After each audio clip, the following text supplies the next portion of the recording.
So, Mwalimu, let's talk a little bit about some of these contributions you are being celebrated for yesterday. One of them, obviously, is orature. Yes. Now, I call myself an oraturist, and people always say, what does that mean? Can you take us back to Festac, 77, but then also the work that you were doing with the late Mwalimu Pio Zirimu that came up to this term orature, which I think is so much bigger than just oral literature in the way it is often taught and understood. Yes. Okay, maybe it starts a little before the Festac thing, actually. Because what happened, the reason that I was given a scholarship to study, to take my master's degree at Makerere, was that they were anxious to start programs in oral literature, as it was called then. And I was registered, actually, basically to do a course of study and research. You know, in those days, the master's degree was a research degree, you know, and they wanted, because we wanted to build up the body and the expertise for the study of oral literature, as it was when I embarked on the study. And I'd been writing things both for the electronic media, radio and television, and even before I went to university. Which is what electronic media meant in those days. Mostly, yeah, what was there, the Uganda broadcast, it was called Radio Uganda and so on. So I'd been writing things mostly in my home language, Luganda. So those who knew me knew about my interest in those areas. So I was recruited to study that, and I was a student of oral literature at my graduate level. And I worked with Professor Zirimu. He wasn't a professor then, he had just been, I think he was a senior lecturer and so on. And he was to work as my supervisor, along with Professor Rubadiri, because they were the senior people then, African members of staff in the English literature department, as it was. You know, you'll be surprised. I was talking about it some time back that even 10 years, close on 10 years after independence, our departments were dominated by expatriates. Pio Zirimu and David Rubadiri were the only Africans. I was the third African to be appointed lecturer in that department. At Makerere? Yeah, at Makerere, yes, you know, which had been going since 1922. But so that's where it started. I was doing my research, my field work, and so on, working with Professor Zirimu. And of course, you know, we were starting from scratch about this oral literature thing. The debate about, you know, how to go about it, whether it was literature at all, whether it was oral be literature. Yeah, whether it was worth studying, and if you're going to study it, how do you teach it, how do you, whatever, all those things. And we were really breaking new ground. I mean, without knowing it then, for me, I followed the lead of my supervisors and so on. But then this is where it started. And among the many things, of course, what is the best way to study this? Do you go just and observe? How do you record it? How do you transcribe it? Is it still oral when you've transcribed it? Or, of course, we didn't have very many recording machines, but the few things we had, the real tape recorders, of course, the still cameras. I remember in the latter days, we got they call them 8 millimeter films, which we used to stick together with this, what they call film cement, and so on. So we were experimenting with all these things. But then, of course, on the theoretical plane, as the question arose, can it be oral and be literature at the same time? And that is where we began to question. Of course, it was a genuine question. Either oral or literature. And Pio Zirimu was a very resourceful man with language and so on. I said, maybe we could experiment. We had a few terms, you know, to play around with. But eventually, he said, why don't we call it orature? And that's how the term was beginning to arise. And we used it for the first time. This is why you refer to the Festac. Yes. We used it for the first time at the Festac, the Festival of African Arts and Culture. We had a colloquium, which was the intellectual symposium of the festival. There were performances, there were artistic exhibitions, art exhibitions, and so on. But there was the intellectual discussion, which we call the colloquium about African arts and culture and so on, and literature. And that's where we presented that paper in which we first used the term orature. And you presented it in the stream in language, not literature. Can't remember exactly how the thing had been structured, but Yes. We had that. We had the thing about language, African languages and literatures. I think it was there. So, but I mean, it was again dubious. So it's not books and so on. Where does it fall? But that's where we use that term. But no, thinking about it, my teacher, Professor Zerem, then had given the abstract for that approach. Yes. And it was to be presented. But then it was called to act as an official at the General Secretariat in Lagos. For the same festival. Yeah, and he had to go much earlier. But as his student and assistant, he entrusted me. Of course, it must have been an act of faith on his part. Say, write the full paper. Based on an one-page abstract. On the one-page abstract, and see. Well, but of course, in those days, a master's student was quite a senior person, And you've been having the discussions, so you know where the argument is going. Precisely. And we said, but now, when we are thinking about oral literature, we call it orature, but this is within a grid. And say, of course, they talk about literature, but then you talk about literacy, you talk about literate, you talk about illiterate. Now, those were the things in the written tradition. Yeah. So why don't we, in the spoken tradition, have the same thing? If you have the orature, the sort of counterbalancing literature, so we have orature, we have literacy, why can't we have oracy? You're balancing literacy. Then if we have the literate people, then we have the orate people. And so on. So we built up, and of course the illiterate people and the inorate people, you see. So we were building up, but of course this has got a lot of ideological, implications, because what those people had said when the people were saying those people had no culture, they had no history, they had no art, they had no literature. Do you see that kind of thing? What Chinua Achebe talks about in Not Morning Yet on Creation Day. And we're saying, no, we've had our creative arts, we have had our verbal arts. That's another term that we worked at, But verbal arts can be written arts, verbal arts, or spoken verbal arts. So we were saying, we had our literature. There is a very famous essay by Okot Pabitek in Africa's Cultural Revolution. What is literature? And says literature is all the creative arts of human beings in language, where these are written, sung, spoken, or recited, and so on. So that's how it came about. And your argument, therefore, was that even when we teach, we should be training students to be orate in the same way we train them to be literate. Precisely.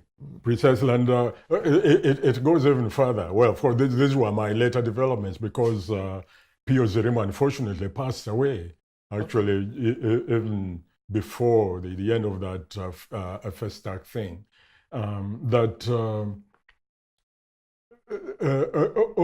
oracy, the skill of the spoken word, is not just an appendage or a support thing, to literacy.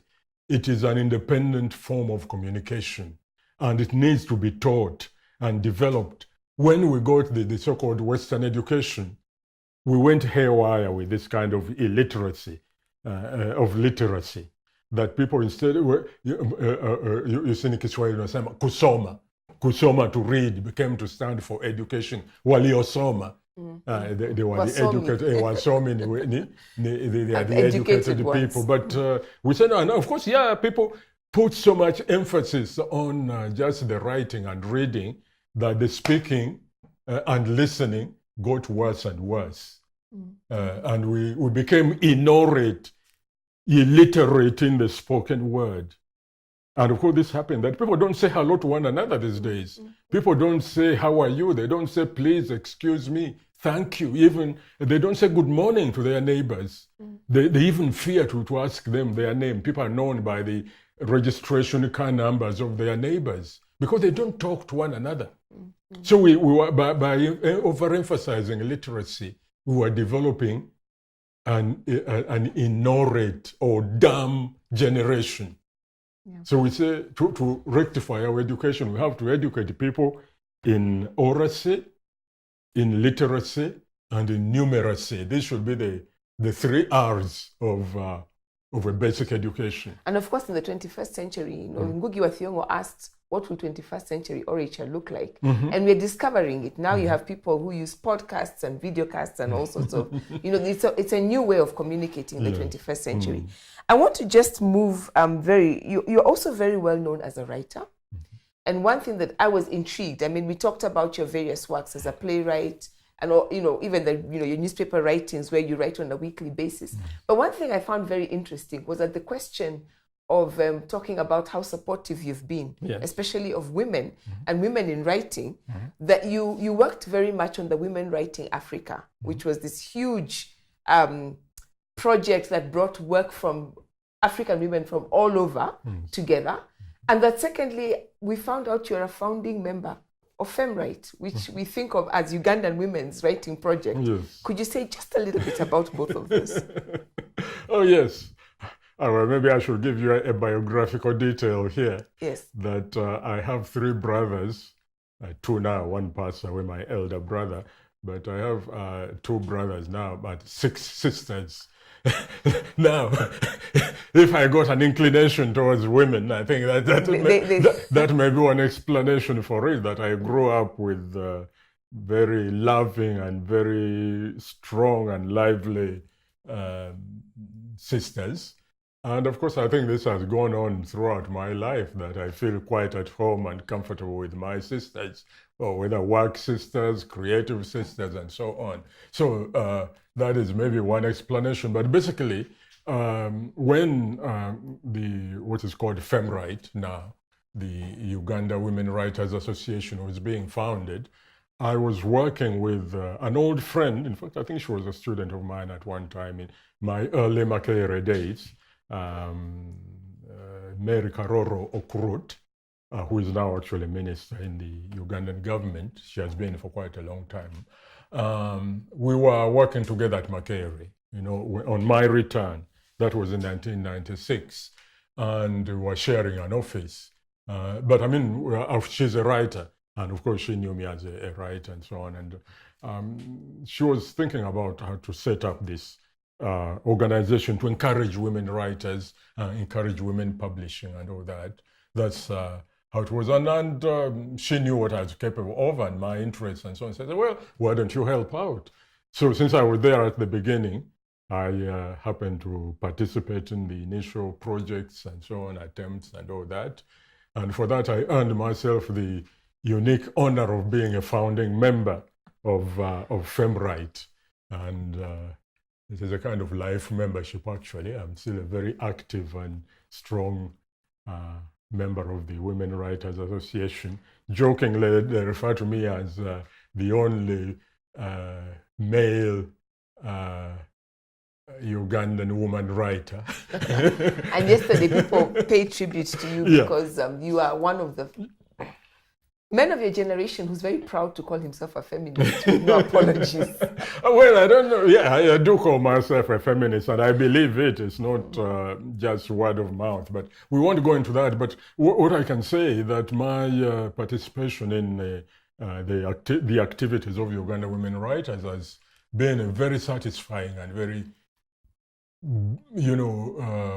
contributing experience to my life, and it has taken me places, because that is how I got involved with what you mentioned, the Women Writing Africa project, which was a publishing project of the feminist press of the New York City University, City University of New York. It was founded by a lady called Florence Howe, quite an elderly lady now in her 90s. But then she wanted to encourage women writers from various regions, from especially our so-called less developed world. And so she did Women Writing India, then something on the women of Latin America, and then eventually I said, why not Africa? So the project spread to Africa, where we were trying to do a kind of general profile of African writing, women writers through the generations, going back to something like the 18th, 19th centuries, right down to the present day. And we selected, it was in regions, Western region, the Sahel or North African region, Southern African region, and then the East African region, where we had Uganda, Kenya, Tanzania, and Malawi, and Zambia. There is a South African edition. In West Africa, they had to have two because they are bilingual generally. Yes, Francophone. So, they had the Francophone and the Anglophone. And the books were published, those various volumes. They are a treasure. Yeah, but just as it happens, again, living up to my billing as a woman writer, I was one of the two men who contributed to the East African edition, the other being my very good friend and Swahili expert, Professor Mlinzi Mulokozi. Okay. Well, I would like us to finish, but I wondered if we could finish where we started. Yes.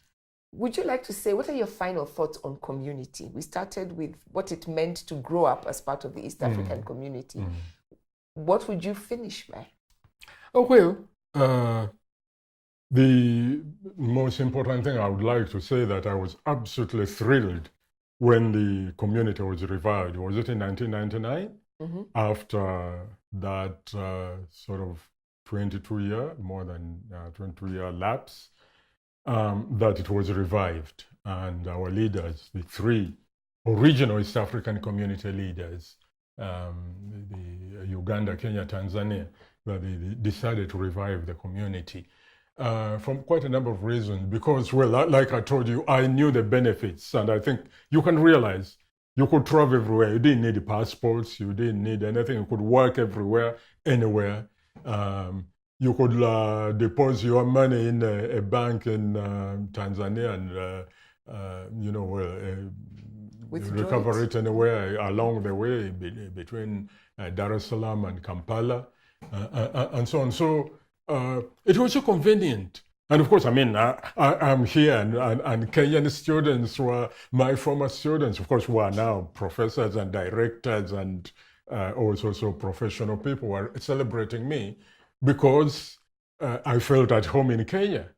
And it was, I think, the East African background. In fact, I realized that because, I mean, a lot of Ugandans, as you know, came here as refugees. Some of them had it hard and difficult. Especially, well, they didn't have the language, they didn't have the experience of living outside, their little countries and so on. And for me, I mean, apart from getting here, I didn't have any problems. If I went to a market in Machakos, I was speaking Kiswahili, I mean, and they say, where do you come from? They say, do you come from Tanzania? Well, I said, no, I'm Ugandan. But I mean, so it was a reality. But, and I think our leaders eventually found that we stood to lose more through the collapse of the community than through reviving it. It's not an easy journey, and of course there are many hurdles along the way, but I am very happy that it's happening. And of course it's my appeal, my sincere appeal to you, young people now who are in charge of things, that we've been given the lead. The political will has been shown, it has been expressed, but now it is up to us, wananchi, raia wa Jumuiya ya Afrika Mashariki, to actually revive it, and everybody try to contribute what they can. Just getting to know about one another, getting to know, I noted, for example, the concern that the Kenyans showed about the rather serious situation that was developing in Uganda, but this should be there. Everybody can contribute in their own way. I mean, for example, for me, like I said, because I've been involved with Kiswahili, now we were involved in establishing of what is now called the East African Kiswahili Commission for the development and promotion of Kiswahili in all our countries, from South Sudan to Burundi. You know that it is already operating. It has set up a headquarters in Zanzibar. I was with Professor Kimani Njogo and Kennedy Simala, who came for this occasion as well. Yeah, that's right. And the lady, Dr. Anna Kishe, who was the secretary, executive secretary of the Kiswahili Council in Tanzania. We were working together to build up the protocol, and it was accepted. And now the commission is up and running, and I feel very good about that. Yeah. And you know, every institution of the East African community that comes up, for me, is a cause of joy. And as I said, I hope you people who are going to live into the far future will enjoy your community just as much as I enjoyed, and we enjoyed ours when it was up and running in the 1960s and 70s. Mwalimu Bukenya, theorist, teacher, writer, lecturer, East African. Shukran. Asante. This has been an Elephant Cast. Until next time, when you will join us again, thank you.